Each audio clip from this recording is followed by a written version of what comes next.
వేమన ప్రజాకవి, సంఘ సంస్కర్త.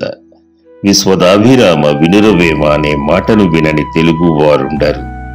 వానకు తడవని వారు, ఒక్క వేమన పద్యం కూడా రాని తెలుగువారు ఉండరని లోకోక్తి.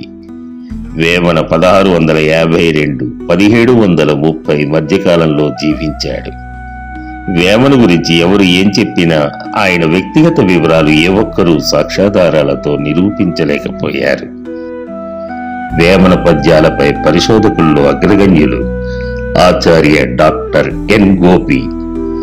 ప్రజాకవి వేమన 1980లో వెలువడిన వారి పిహెచ్డి సిద్ధాంత గ్రంథం. ఎంపిక చేసిన పద్యాలకు వ్యాఖ్యానమే ఈ వేమన వెలుగులు. ఆయన పడిన శ్రమకు ఉడతాభక్తిగా నా కంఠస్వరాన్ని జోడించి ఎప్పటికీ వన్నె తరగని బంగారం లాంటి వేమన పద్యాలను మన తెలుగు వారందరికీ చేరాలని చదివి వినిపిస్తున్నాను. విని ఆనందించి ఆశీర్వదించండి. మీ సిఎన్ బాబు.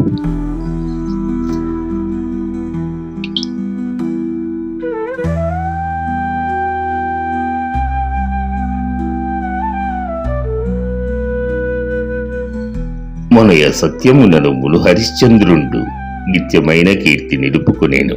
సత్యము నృపులకును సర్వదా యోగ్యంబు విశ్వదాభిరామ వినురవేమ. పూర్వం హరిశ్చంద్రుడనే చక్రవర్తి పట్టు వదలకుండా సత్యాన్ని ఆచరించడం వల్ల శాశ్వతమైన కీర్తిని సంపాదించుకున్నాడు. అవును, రాజులకు ఎల్లప్పుడూ సత్యవాక్ పరిపాలన తగిన పని అని తాత్పర్యం. భూలోకంలో హరిశ్చంద్రుడనే రాజుండేవాడు. అతని భార్య పేరు చంద్రమతి, కొడుకు లోహితాశ్వుడు. అతడు గొప్ప సత్యసంధుడు. ఒకరోజు దేవేంద్రుడు స్వర్గంలో కొలువుదీరి ప్రపంచంలో నిజమైన సత్యవంతుడెవరని మహర్షులను ప్రశ్నిస్తాడు. దానికి వశిష్ఠుడు హరిశ్చంద్రుని పేరు చెప్తాడు. విశ్వామిత్రుడు దానిని ఒప్పుకోక అతని చేత అబద్ధం ఆడిస్తానని శపథం చేస్తాడు. చేసి హరిశ్చంద్రుణ్ణి ముప్పు తిప్పలు పెడతాడు. ఎట్లాగంటే మొదట దానం రూపంలో అతని రాజ్యాన్ని లాక్కుంటాడు. అంతేకాదు, అంతకు ముందు తన యజ్ఞం కోసం ఇస్తానని మాట ఇచ్చిన ధనం కోసం ఒత్తిడి పెంచుతాడు. దానికోసం అతని భార్యను అమ్మిస్తాడు. శ్మశానంలో నివసించేట్టు చేస్తాడు. కొడుకును పాముతో కరిపించి మరణించేట్టు చేస్తాడు. శిశుహత్య పాతకాన్ని అతని భార్యకు ఆపాదించి శిక్ష పడేట్టు చేస్తాడు. ఏం చేసినా హరిశ్చంద్రుడు సత్యాన్ని వీడకపోవటం వల్ల విశ్వామిత్రుని ప్రయత్నాలన్నీ వ్యర్థమైపోతాయి.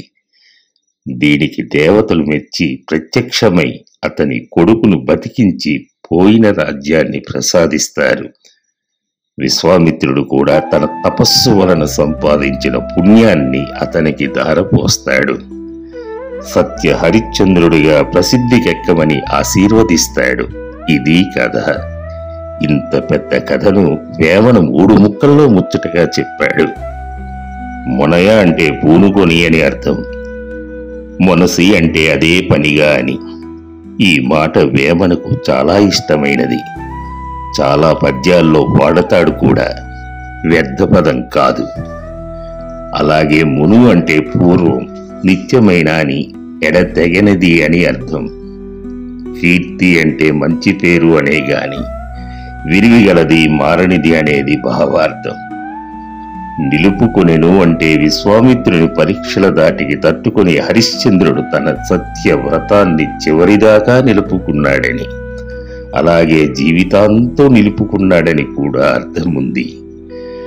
పురాణ పాత్రల స్వభావాలను వర్తమాన సమాజానికి అన్వయించడం వేమన్నకు వెన్నతో పెట్టిన విద్య. ఇది ఈ పద్య సారాంశం.